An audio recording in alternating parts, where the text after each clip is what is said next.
হারানখুড়ো লক্ষ্য করল ওই দূর থেকে ভেলায় ভেসে কিছু একটা তার দিকে এগিয়ে আসছে।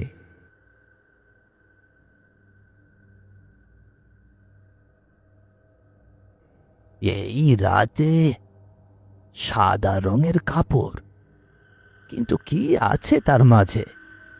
বিষয়টা তো ভালো ঠেকছে না। দেখে তো মনে হচ্ছে কারো একটা লাশ। উৎকণ্ঠা নিয়ে ভেলাটির দিকে এগিয়ে যাচ্ছেন হারানখুড়ো। হারান যখন ভেলাটির বেশ কাছে এলো, এমন সময় ভেলাটি যেন হাওয়ার মধ্যে মিশে গেল। কোনো সাধারণ বস্তু বা কোনো লাশ হলেও যে এমনভাবে উধাও হওয়াটা স্বাভাবিক কিছু নয়, তা আর বুঝতে বাকি রইল না হারানখুড়োর। গগনটা কতবার বলল বাড়ি ফিরে যেতে, কিন্তু লোভের বশে বাড়ি ফিরলাম না। এ তো স্বাভাবিক মনে হচ্ছে না। হে ভগবান, রক্ষা করো, রক্ষা করো ভগবান।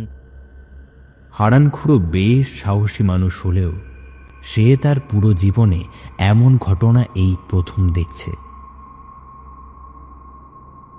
মনে এক প্রকার কঠোর ভীত নিয়ে নৌকাটি ঘাটে বেঁধে চললেন বাড়ির পথে। পরদিন সকালবেলা, হাটের দিন। কাকডাকা ভোরে খালি পেটে দোকানটি খুলে বসেছেন গগন।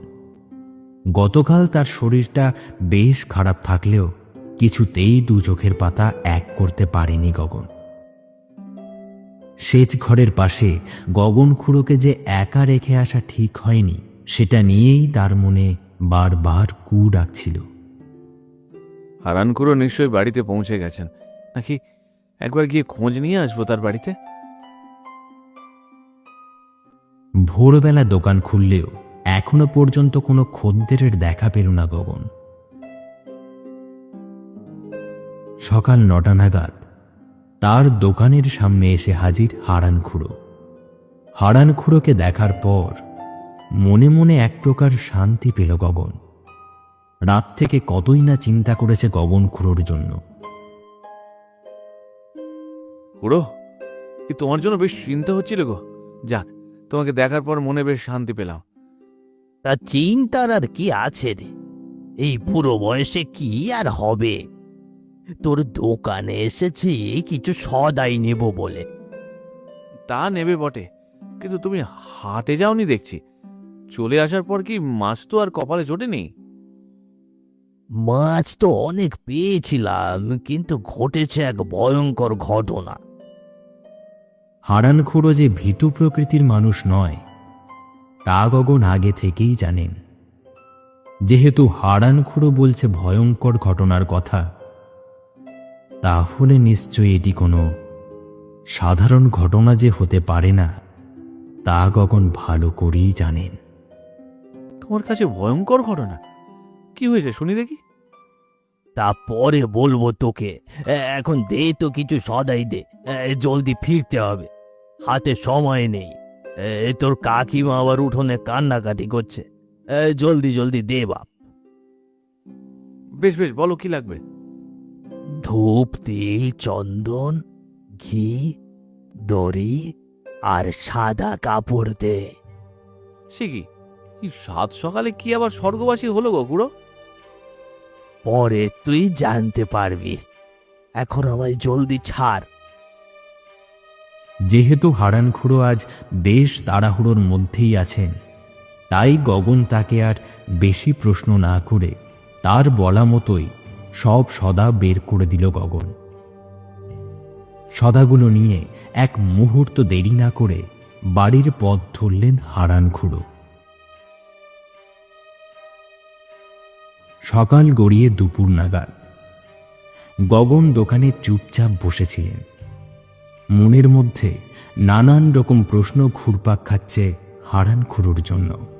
লোকটি এই সাত সকালে দোকানে এলো, লাশের দাহ করা সদা নিল, কিন্তু কে মারা গেল আর কেনই বা মারা গেল, তার কোনো জবাব দিল না হারানখুড়ো। এই চিন্তাগুলো আরো দৃঢ় করতেই হুট করেই তার দোকানে হাজির হলো হারান খুড়োর বাড়ির পাশে সোনাইয়ের ছেলে নিমাই। এক প্রকার হন্তদন্ত ভাব নিয়েই চিন্তিত মনে এগিয়ে আসছে গগনের দোকানে। ও গগনদা, তুমি তো খুড়োর সাথেই ছিলে সারা রাত। তোমাকে তো জানিয়ে যাওয়ার কথা গো। তোমাকে কিছু বলেছে আজ কোন হাটে গিয়েছেন তিনি? কাকিমা তো বেশ চিন্তিত হয়ে আছেন গো। কি আবল তাবল বলছিস যে তুই এসব? হারান খুড়ো আবার কোন হাটে যাবে, আর কি বা আমাকে বলবে? ও মা, তাহলে তুমিও জানো না? গতকাল রাতের মাছগুলো নিয়ে অন্য হাটে গিয়েছে, ভোর থেকে পাওয়া যাচ্ছে না, কাউকে বলেও যায়নি। যাক, তুমি যেহেতু কিছু জানো না, তাহলে কান্তিপুরের হাটে গিয়ে একবার দেখে আসি। কাকিমা চিন্তায় যে একেবারে জল খাবার পর্যন্ত ছেড়ে দিয়েছেন। আসি গো গগনদা। আরে শোন, আরে কথা তো শুনে যা। হারান খুড়ো যেহেতু আজ সকালেই তার দোকানে এসেছিল সদা নিতে, তাহলে সে যে এখনো বাড়ি ফেরেনি এই বিষয়টি গগনের মেনে নিতে বেশ কষ্ট হচ্ছিল। সকালে খুড়ো বলল কোনো মাছ পায়নি সে, তাহলে অন্য হাটেই বা কেন যাবে? আর কেনই বা দাহ করার সদা নিল সকালে এসে? মনে হাজারো চিন্তা এবং না জানার আকাঙ্ক্ষা নিয়ে পথ চেয়ে বসে রইল হারান খুড়োর জন্য। কখন বা সে আসবে, আর কখনই বা তার এই প্রশ্নগুলোর জবাব দেবে হারান খুড়ো? কিন্তু হারান খুড়ো আর এলো না। দুপুর গড়িয়ে এখন সন্ধে 7টা, তবুও হারান খুড়ো এলো না। গগন জানত তার এই প্রশ্নগুলোর জবাব পাওয়া যাবে হারান খুড়োর বাড়িতে। তাই তার দোকানের ওপরে ঝোলানো সেই খড়ের ঝাপটিকে নামিয়ে চিন্তিত মনে রওনা দিলেন হারান খুড়োর বাড়ির উদ্দেশ্যে। খুড়োর যদি কোনো বিপদ হতো তাহলে খবরটি এতক্ষণে পাওয়া যেত, তাহলে নিশ্চয়ই খুড়ো অন্য হাটে গিয়েছে। এ ভগবান, খুড়োকে রক্ষা করো। একা একা বিড়বিড় করতে করতে এক সময় পৌঁছালো হারান খুড়োর বাড়ির কাছে। কিন্তু বাড়ির কাছে আসতেই সে লক্ষ্য করল হারান খুড়োর বাড়ির সামনে ভিড় করে দাঁড়িয়ে আছে গ্রামের লোকজন। এক দৃষ্টিতে তারা তাকিয়ে আছে হারান খুড়োর বাড়ির দাওয়ায়। কিন্তু কি দেখছে তারা, আর কেনই বা এমন ভিড় করে আছে? গগন তড়িঘড়ি করে ভিড় ঠেলে প্রবেশ করল হারান খুড়োর বাড়ির ভেতর। কিন্তু তখন সে লক্ষ্য করল এক অপ্রত্যাশিত ঘটনা। বাড়ির দাওয়ার ওপর রাখা আছে সাদা কাপড়ে মোড়ানো একটি লাশ, আর তার পাশে বসে কান্না করছে হারান খুড়োর স্ত্রী মালতী কাকিমা। সে কি, কে মারা গেল? হারান খুড়ো কোথায়? তোমার দোকান থেকে ফিরে আসবার পর ভাবলাম নদীর ওপারের কালুঘাটের হাটে একবার দেখে আসি। কয়েকজন হাটে খোঁজাখুঁজি করবার পরেও তাকে পাওয়া যায়নি। কিছুক্ষণ আগে হাট থেকে ফিরছিলাম, এমন সময় ঘাটে লক্ষ্য করি কিছু একটা ভাসছে। কাছে গিয়ে দেখি হারান খুড়ো মৃত অবস্থায় পড়ে আছে নদীর ঘাটে। নিমাইয়ের কথাতে গগনের মাথায় আকাশ ভেঙে পড়ল। দু চোখ ভরা অশ্রুজল নিয়ে ভিড় ভেঙে বেরিয়ে এলেন গগন। মনে তার হাজারো প্রশ্ন, কি করে মারা গেলেন হারান খুড়ো? তাহলে সকালে যে তার দোকানে এসেছিল সে কি তাহলে হারান খুড়ো নয়? না, এ আমি কিছুতেই মেনে নিতে পারছি না। তাহলে সেই সদাগুলো যেগুলো হারান খুড়ো সকালে এসে আমার দোকান থেকে নিয়ে গেল, তাহলে সেগুলো গেল কোথায়? হারান খুড়োর বাড়ি থেকে বেরিয়ে কাঁচা রাস্তা দিয়ে ধীরে ধীরে হেঁটে চলেছেন গগন। তখন চোখের সামনে বারবার ভেসে উঠছে সাদা কাপড়ে মোড়ানো হারান খুড়োর নিথর দেহটা। আনমনে হাঁটতে হাঁটতে হঠাৎ করেই থমকে গেল গগন। চারিদিকে তাকিয়ে দেখল সে আজ নিজের অজান্তেই একটি জঙ্গলের ভেতর চলে এসেছে সে। কিন্তু তার থেকেও বড় কথা, জঙ্গলের ভেতর সেই বিশাল বটগাছটির নিচে মাছ নিয়ে বসে আছে হারান খুড়ো। মাছ লাগবে, মাছ, তাজা তাজা বড় বড় মাছ, কম দামে টাটকা মাছ লাগবে নাকি? আসুন। খুড়ো, তুমি তুমি এখানে? তোমাকে তো গগন, এসেছিস? আয় আয়, বস। তোকে যে বসতে দেব সেই জায়গাটুকু নেই রে বাপ আমার কাছে। কিন্তু এটা কিভাবে খুড়ো? আমি তো তোমার বাড়িতে তোমার হ্যাঁ, জানি রে জানি, আমার মরদেহ রেখে এসেছিস তো। তুই ভয় পাস নে বাপ, শোন তবে। এরপর রাতে ঘটে যাওয়া সেই ভয়ঙ্কর ঘটনার কথা গগনকে বলতে লাগলো হারান খুড়ো। সেদিন রাতে তুই যখন বাড়ি চলে এসেছিলি, তারপর থেকে হঠাৎ করে আমার জালে অসংখ্য মাছ ধরা পড়ে। ভেবেছিলাম এত মাছ যখন পাচ্ছি, আরো কিছুক্ষণ সময় ধরে তারপর বাড়ি যাব।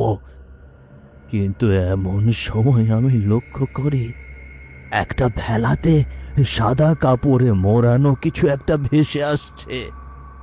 আমার বুঝতে বাকি রইল না এটা একটা লাশ, যার মৃত্যু স্বাভাবিকভাবে হয়নি। আমি আর এক মুহূর্ত সেখানে দেরি না করে ঘাটের কাছে এসে নৌকাটা ঘাটে বেঁধে বাড়ির পথে রওনা হই। কিন্তু এমন সময় শুনতে পেলাম, কে আছো? আমাকে বাঁচাও! কেউ কি আছো? আমাকে বাঁচাও! আমি এখনো মরিনি, আমাকে বেঁধে রাখা হয়েছে। বাঁচাও আমাকে, বাঁচাও, বাঁচাও! মেয়েটির কথা শুনে আমি আবার নৌকাটি নিয়ে ভেলাটির কাছে গেলাম। ওপরে থাকা কাপড়টা সরাতেই দুর্গন্ধে আমার পেট ফুলে উঠল। ভালো করে তাকিয়ে দেখলাম একটা পচা লাশ দড়ি দিয়ে বেঁধে রাখা আছে।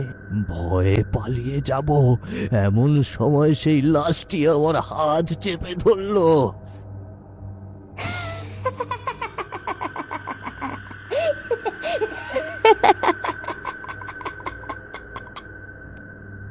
অনেক কষ্টের পরেও কিছুতেই হাতটা ছাড়াতে পারলাম না।